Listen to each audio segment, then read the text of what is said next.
네, 이어서 진행하도록 하겠습니다. 다음은 제동장치고요.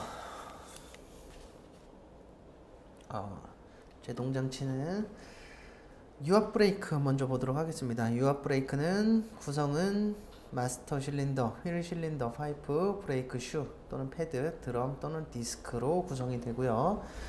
제동 시 발생하는 현상에서 페이드 현상과 베이퍼록 현상이 있는데 이런 현상들 좀 알고 계셨으면 좋겠고요.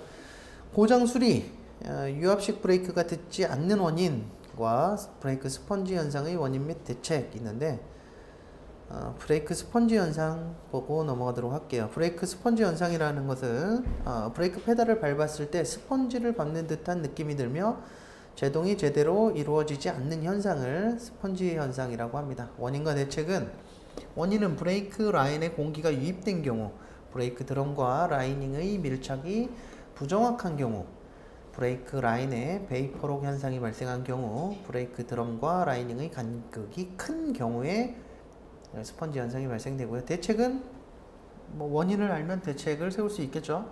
공기가 들어가 있으면 어떻게 돼요? 공기 빼기 작업을 해야 되고요. 브레이크 라이닝을 교환을 해야 되고, 그리고 간극을 조정을 합니다. 약술 문제로 충분히 낼만 하겠죠.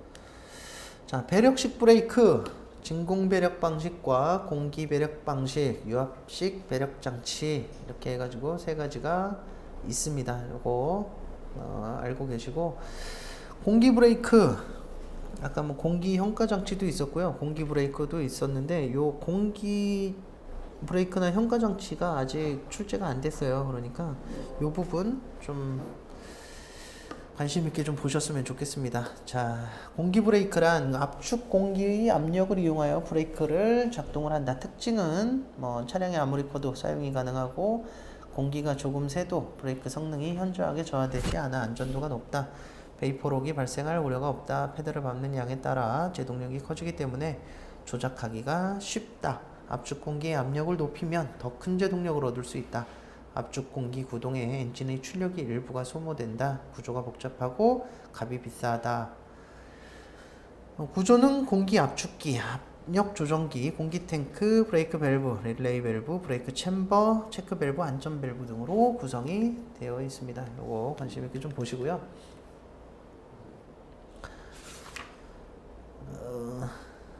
여기서 또 강조하고 싶은 게 요겁니다. EBD, 전자식 제동력 분배 제어.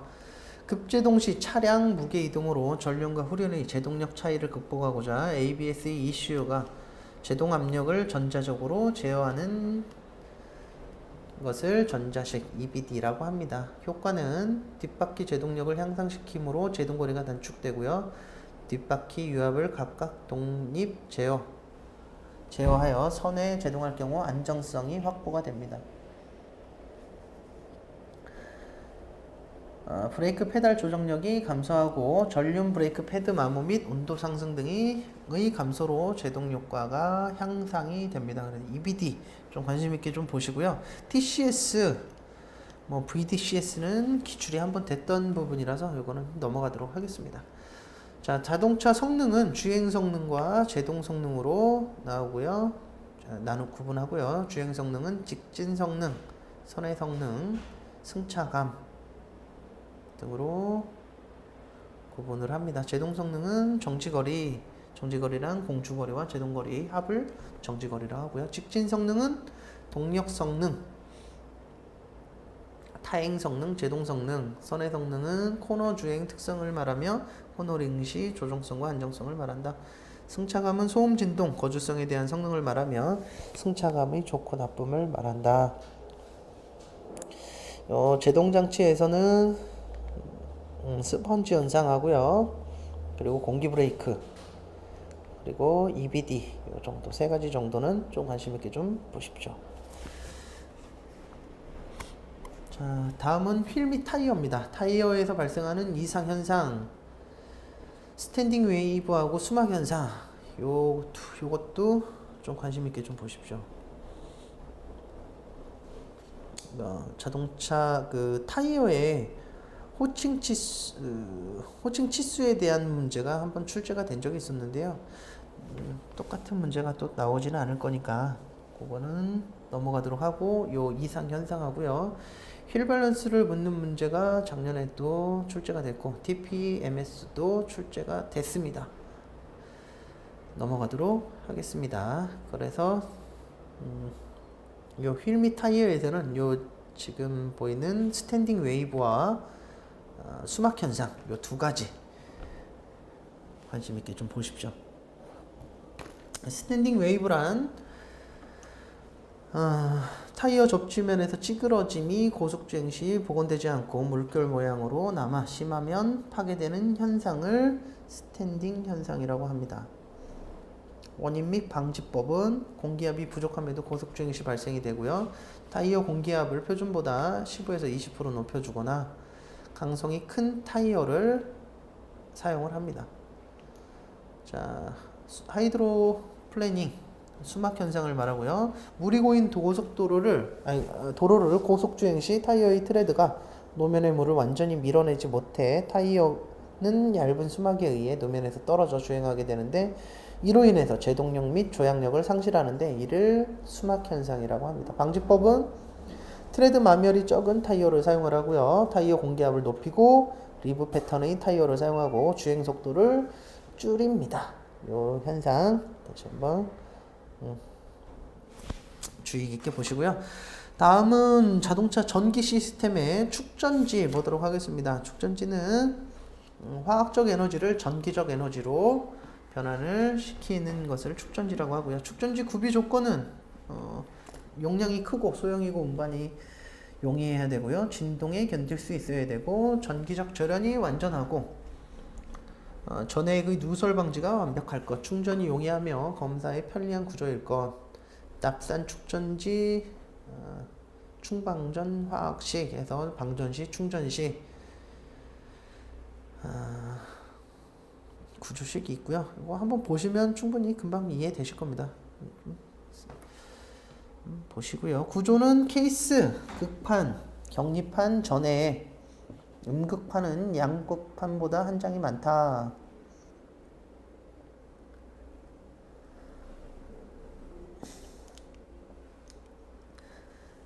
MF 축전지, 충전 시 발생하는 수소와 산소를 포집하여 전해액 부족 현상 방지하는 축전지인데요. 요거 MF 축전지도 내용이 이렇게 많지 않아 가지고 뭐 10점짜리 문제로 내기는 어렵겠지만 그래도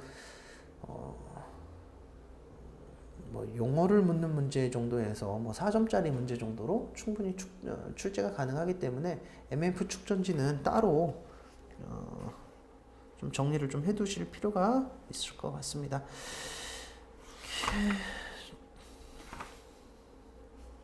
일반 자동차 배터리 뭐 축전지 쪽은 그렇게 중요한 건 없는 것 같고요. 시동장치 넘어가도록 하겠습니다. 외부의 힘으로 크랭크축을 회전시켜 엔진을 기동하는 장치를 시동장치라고 하고요. 기동전동기에는 직관식 전동기를 사용한다. 기동전동기의 구성은 전동기부, 동력 전달부, 마그네틱 스위치부로 구성이 되고요. 밑에 보면 이게 스타팅 모터라고 그러죠. 우리가 얘기하는 스타팅 모터고요. 자동차 엔진은 자기 기동을 하지 못하므로 외부의 힘으로 크랭크축을 회전시켜 엔진을 기동하는데 이때 필요한 장치를 시동장치라 한다. 시동장치는 기동전동기, 시동스위치, 배터리 등으로 구성이 된다. 전동기부는 회전력을 발생하고 마그네틱 스위치부는 피니언 기어를 플라이휠의 링기어에 맞물리게 하는 기구를 말하며 동력 전달부는 전동기에 의해 발생되는 회전력을 플라이휠의 링기어에 전달하는 역할을 합니다. 동력 전달부는 오버러닝 클러치와 피니언 기어로 구성이 된다. 이렇게 되어 있는데요. 한번 쭉 읽어보시면 됩니다. 자, 점화장치.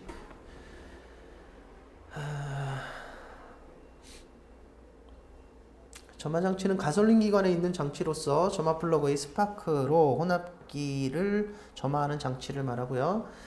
접점식 점화장치, 전자제어 방식 점화장치, 무배전기 점화장치 해서 요거는 세 가지로 구분하는 게 이미 출제가 됐어요. 그래서 여기서 다시 나오진 않을 것 같고요.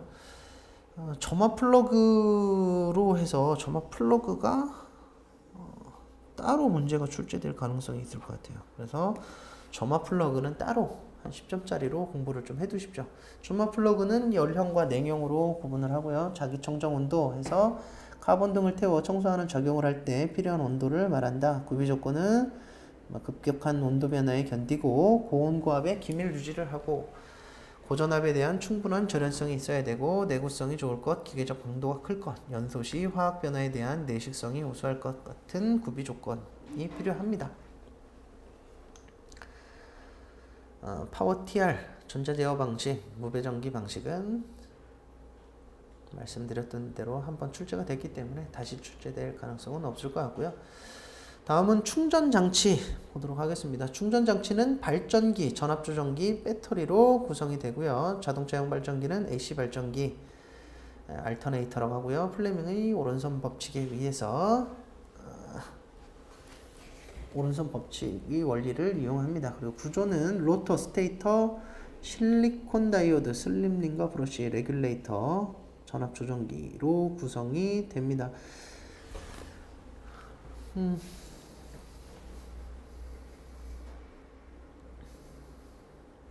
로터 하나씩 구조 잠깐 볼까요? 로터 전류가 흐를 때 코일은 전자석이 되며 로터가 회전, 전류는 회전하는 자기를 만든다. 전류는 슬림링 위에 있는 두 개의 브러쉬를 통하여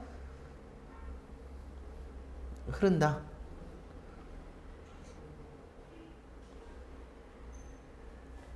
로터를 얘기하고요. 여기 슬림링 그리고 여기 브러쉬가 있습니다. 스테이터 3개의 독립된 코일이 감겨져 있고요. 자화된 로터가 회전하면 스테이터 코일에 삼상 교류가 발생되고요. 스테이터를 얘기하고요. 로터가 스테이터 안에서 회전을 하는 거죠. 실리콘 다이오드 스테이터 코일에 발생한 삼상 교류를 직류로 정류, 축전지 전류가 역류하는 것을 방지합니다.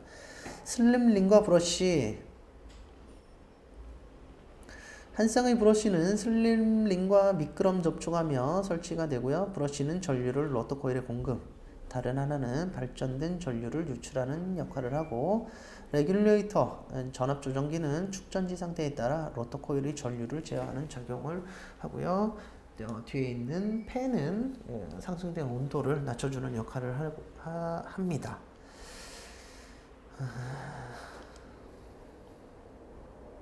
자, 등화 장치 이쪽도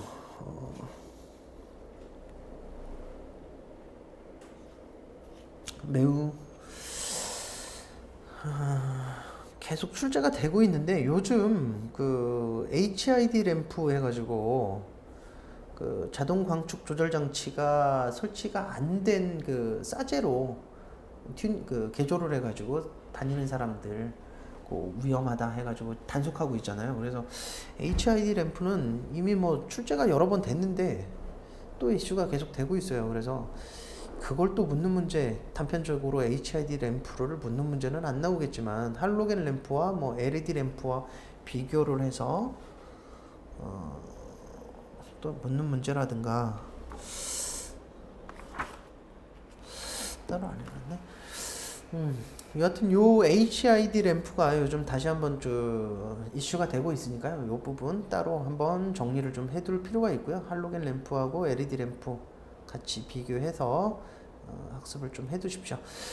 자, 조명 가변형 전조등 해서 야간 공로 주행 시 헤드램프의 빔 패턴을 변화시켜서 안정성과 시인성을 향상시킨다. 그래 구성은 휠 각속도 센서, 요레이트 센서, 차속 센서, 각도 조절 액추에이터, 전조등 신기술은 뭐 나이트 비전, ADB 전조등이 있다 그랬는데요.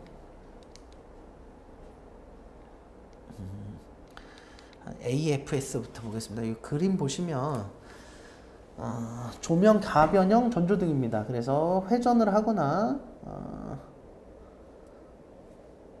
회전을 할 때 빔 패턴을 줘가지고 우리가 그 필요로 하는데 우리가 진행을 하는 방향 쪽으로 불빛을 각도를 조절을 하는 거예요. 원래 이 일반적인 램프는 회전할 때 앞쪽으로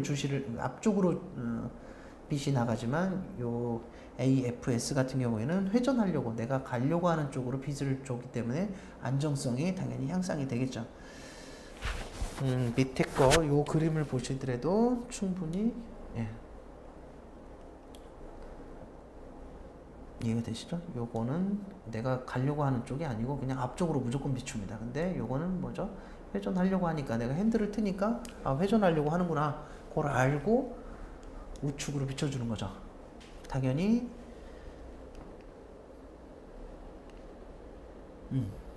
안정성이 있겠죠. 그리고 이 차고에 따라서 뭐 뒤에 트렁크에 짐을 많이 실었다 그러면 앞쪽이 들릴 거 아닙니까? 그죠? 앞쪽이 들리면 헤드램프가 더 멀리 비추겠죠. 그거를 인식을 해서 빔 패턴을 아래쪽으로 밝혀주는 게 요 AFS 조명 가변형 전조등이 특징입니다. 역할이죠. 예. 자, AFS란 야간의 공로주행 시 헤드램프의 빔 패턴을 변화하여 운전자에게 최적의 시인성을 제공하고 맞은편 운전자의 눈부심을 방지하여 보다 안전한 야간 운행을 강조한다. AFS의 작동 및 구성은 조향 휠각도 센서, 그래서 자동차의 진행 방향과 각도를 측정하고요. 리올레이트 센서는 자동차의 유효 상태를 판단한다. 차량의 기울어짐, 차속 센서는 자동차의 속도, 액추에이터는 전조등의 방향 및 각도를 조절한다. FAS는 앞에 풀자를 집어넣어서 F자를 집어넣는데요. 지능형 전조등, 그래서 AFS의 개량형으로 자동차의 진행 방향 및 도로 환경에 따라 자동적으로 전조등의 조사 방향, 불빛 세기를 조절한다. FAS는 기본 빔, 곡선로, 도심지, 고속도로, 악천후, 교차로 등의 모드로 구성이 된다. 자동차 전조등의 신기술에서 나이트 비전과 ADB가 있는데요. 나이트 비전은 열 영상 기술과 적외선 기술이 접목된 시스템으로 보행자나 동물에서 방출되는 열 에너지를 영상화하여 헤드업 디스플레이에 나타냄으로써 운전자는 위험을 사전에 방지할 수 있다. ADB는 상향빔 전조등을 효과적으로 사용하기 위한 장치로, ADB 전조등은 자동차 내의 카메라 센서에서 전방 상황을 감지하여 대항차 또는 선행차의 운전자의 눈부심을 방지하고 전방 시인성을 증가시키기 위한 장치를 ADB 전조등이라 한다. 아까 잠깐 말씀드렸던 게 요거 자동 광축 조절 장치 ALD라고 되어 있는데요. 요게 가격이 비싸대요. 한 1,200 정도 들어가나 봐요. 그래서 사람들이 못 따는 거예요. HID 램프는 뭐 개인이 사서 이제 바꿀 수 있는데 요 장치를 못 따는 거죠. 이게 비싸니까. 근데 지금 현재 이제 법규에 의해서 자동 광축 조절 장치가 들어 있어야지 합법적인 게 되는 거예요. 저게 없는 거는 다 불법 개조가 되는 겁니다. 예. 요것 때문에 HID 램프를 불법 개조해가지고 맞은편에서 오는 사람이 순간적으로 시야를 놓쳐서 대형 사고로 이어지는 경우들 뉴스 보시면 종종 나옵니다. 관심 있게 보시면 왜 저게 필요한지, 그래서 그런 것들을 요 신기술 등에서는 자동적으로 이제 상향빔을 항상 수시로 상시 상향등이고 맞은편에서 사람이 올 때는 하향등으로 껴주는 거죠.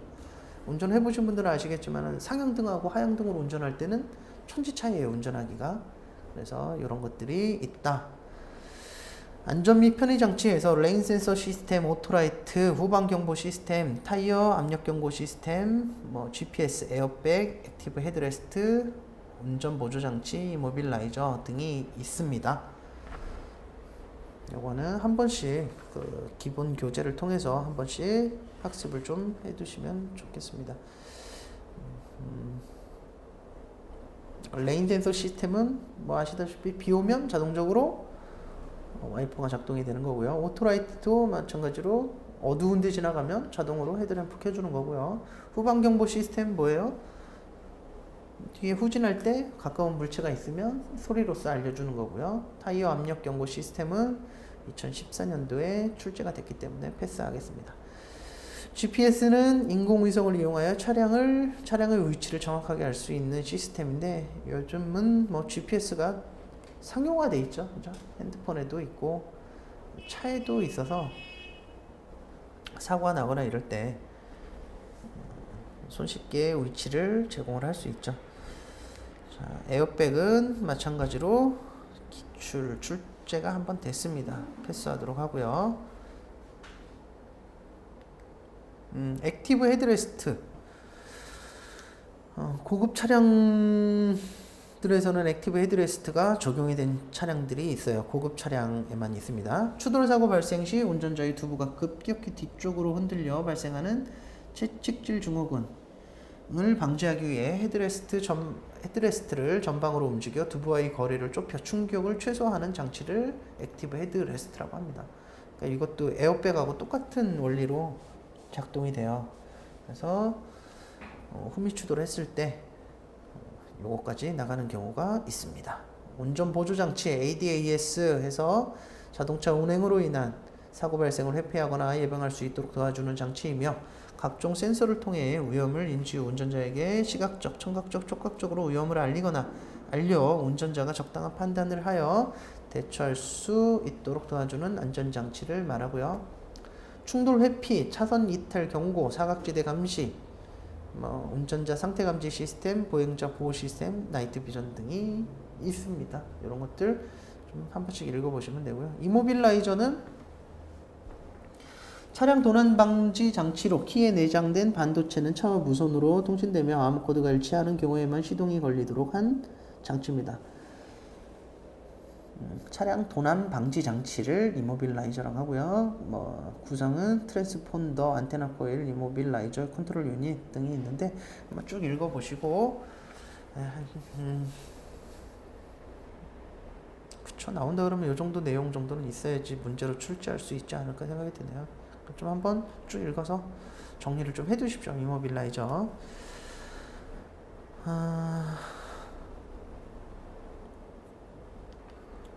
다음은 공기조화 장치입니다. 공기조화 장치는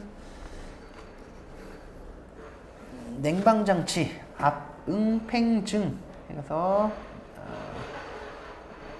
냉방 사이클은 압축, 응축, 팽창, 증발의 사이클로 돌아가고요. 구성품은 압축기, 응축기, 리시버 드라이어, 팽창 밸브, 증발기, 패스트 아이들 기구, 마그네틱 클러치, 냉매는 HFC 134A를 쓴다. 요게 후미 추돌 사고에서 추돌한 차가 에어컨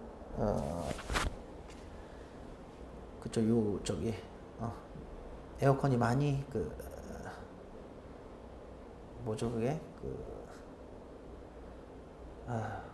갑자기 생각이 안 나네요.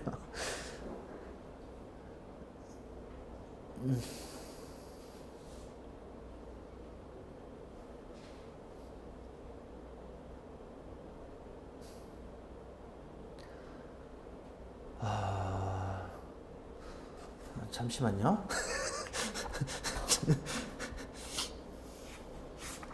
갑자기 왜 생각이 안 나죠?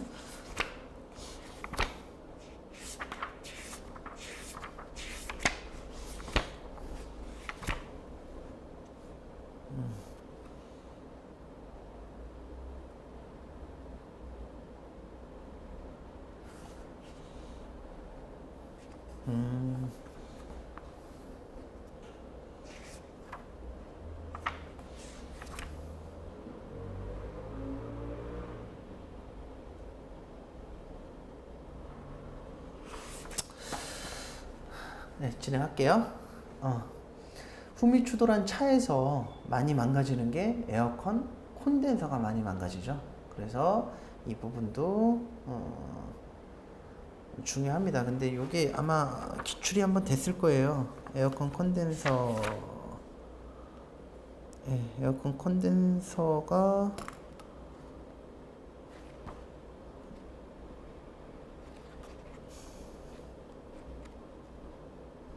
그쵸. 2012년도에 승용 자동차 에어컨 컨덴서의 구조 및 기능과 사고에 의한 손상에 대해서 기술하시오란 문제가 이미 한번 출제가 된 바가 있습니다. 그래서 굳이 또 다시 나오지는 않을 거예요. 그래도 나중에 또 실무를 하다 보시면 에어컨 컨덴서 파손되는 사고가 많다 보니까 이거는 좀 한번 보시고 이 뭐 냉방 사이클 정도는 좀 알고 계시는 게 냉동 사이클 정도는 알고 계시는 게 상식적으로도 괜찮을 것 같고요. 앞머리 글자 따기 해서 아붕 팽증 해서 냉동 사이클 같이 외워주시면 될 것 같습니다. 다음은 전기 자동차. 배터리의 전기로 모터를 회전시켜 구동하는 자동차를 전기 자동차라고 하고요. 종류는 HEV, PHEV, EV 자동차, 하이브리드 전기 자동차, 플러그인 하이브리드 자동차, 그리고 순수 전기 자동차, EV 자동차 이렇게 되어 있는데요. 핵심은 배터리죠, 배터리. 리튬 카드뮴, 니켈 카드뮴이냐, 니켈 수소냐, 리튬 이온이냐, 리튬 폴리머 방식을 사용하냐 해가지고 이렇게 구분을 좀 해놨습니다. 그러니까 요거 한번 보시고요. 납산 축전지, 니켈 방식, 리튬 방식에 따른 옆에 그 특징 같은 거, 그리고 위에 보면 가격과 수명, 전압, 무게 안정성 여부 등을 비교를 해놨습니다. 요 전기 자동차가 나온다 그러면 딴 거 낼 게 없잖아요. 그러니까 배터리가 주를 이룰 겁니다. 중요합니다. 그래서 요 전지 관심 있게 좀 보시고요. 하이브리드는 이미 여러 번 출제가 됐어요.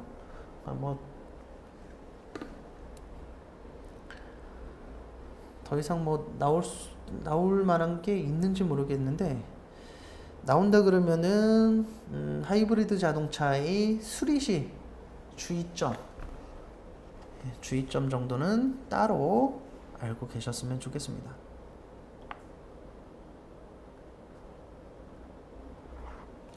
그리고 연료전지 자동차, 연료전지를 동력원으로 하는 일종의 전기 자동차를 말하며, 연료전지는 수소, 산소 등을 말한다. 연료전지 스택, 수소 저장 탱크, 배터리, 전기 동력 자동차, 인버터 등으로 구성이 되어 있습니다. 이것으로써 요거 자동차에 대한 부분은 다 마무리를 하고요. 다음은 손상 진단 및 보건 수리에 대한 부분을 진행을 하도록 하겠습니다. 손상 진단은요, 수리 범위 및 최적의 수리 방법을 모색하는 데 목적이 있고요. 손상의 종류는 광의적 손상,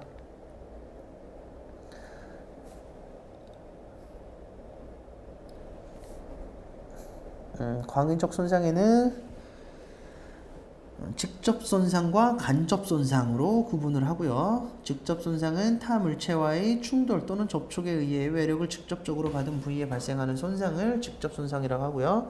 간접 손상은 외력이 직접 손상 부위를 경과하여 다른 부위에 간접적으로 가해져 발생하는 손상, 파급 손상, 유발 손상, 관성 손상으로 구분을 합니다. 광의적 손상이 아니고 이건 세부적 손상이고요. 세부적 손상에는 찌그러짐, 좌굴, 꺾임, 굽힘, 찢어짐, 균열 등으로 구분을 합니다. 손상의 분석은 외부 파손 분석에서 1차원 파손, 2차원 파손, 3차원, 4차원, 5차원 파손 등으로 구분을 하고요. 내부 파손, 스웨이 변형, 세그 변형, 꼬임, 붕괴, 다이아몬드 변형 이렇게 되어 있는데요. 이런 것들 지금 이렇게 표로 돼서 좀 구분하기 좋은 것들은 충분히 문제화할 수 있어요. 그렇기 때문에 요 내부 파손 분석 이런 것들은 좀 관심 있게 좀 보십시오. 밑에 그림 스웨이 변형, 세그 변형, 꼬임, 붕괴, 다이아몬드 변형 그림으로 이렇게 설명을 해놨으니까 충분히 이해가 되실 겁니다. 다음은 전면 충돌, 후미 추돌, 측면 추돌, 전복해서 요게 사고 유형별 손상 형태를 묻는 문제가 출제가 됐고, 손상 부위가 어딘지 묻는 문제가 출제가 됐습니다. 그래서 요거는 넘어가도록 하겠습니다. 충돌 손상 분석의 4개 요소, 면 요소 이런 것들 문제 내기 좋죠. 센터라인, 데이텀 라인, 레벨, 치수 해가지고 네 가지 요소, 충돌, 손상 분석의 4개 요소, 4가지 주의 깊게 학습해 주시기 바랍니다. 손상 진단 기법은요, 외력 요소와 차량 구조, 충격, 흡수 지점을 기준으로 해서 손상 진단을 하고요. 외력 요소는 충돌 상대물, 충돌 당시 속도, 충돌 위치 및 각도, 충돌 당시 관성, 차량 구조에 따라서 손상 진단 기법이 달라지겠죠. 그리고 충격 흡수 지점이 어떻게 되는지, 위크 포인트와 단면 형태의 급변부, 이렇게 충격 흡수 지점이 이렇게 설정이 되어 있습니다. 위크 포인트와 단면 형태의 급변부. 위크 포인트는 외력 집중으로 파급을 완화하고요, 충격을 흡수하는 역할을 하고요. 작은 충격력은 사이드 멤버의 각 모서리 부분에 노치를 추가하고요. 사이드 멤버의 단면 방향으로 홈 추가, 사이드 멤버의 특정 부위를 주름지게 제작한다. 사이드 멤버의 면에 구멍을 설치한다. 큰 충격력은 사이드 멤버의 단면 변화를 통해서 큰 충격력을 흡수합니다. 프론트 보드의 손상 형태는 충격력 입력 방향에 따라서 M형이냐, D형이냐, S형이냐 이렇게 구분을 하고요. 보시면 M형 패턴은 정중앙에 수직력이 입력이 된 경우, 힘이 입력이 된 경우고요. D형 패턴은 양쪽, 한쪽 사이드 멤버 쪽으로 힘이 입력된 경우, 그리고 S형 같은 경우에는 대각선으로 힘이 입력된 경우에 이런 패턴의 손상을 보입니다.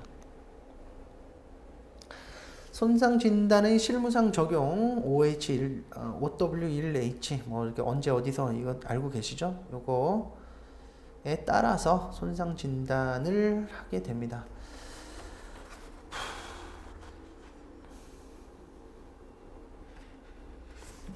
계측 작업까지 하고요. 한 5분간 쉬었다 진행하도록 하겠습니다.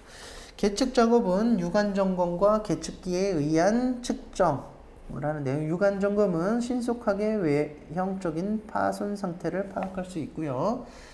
착시 현상으로 인한 계측의 오류가 있을 수 있습니다. 그에 비해서 계측기에 의한 측정은 또 유관 점검보다는 정확하겠죠. 트램 트래킹 게이지와 센터링 게이지에 의한 측정이 있는데요. 두 가지 알고 계시면 되고요. 계측 작업 시 주의사항은 수평으로 확실하게 고정을 실시하고 계측기기에 손상이 없어야 되고, 계측기기와 함께 차체 치수도를 활용을 합니다. 요거 네, 여기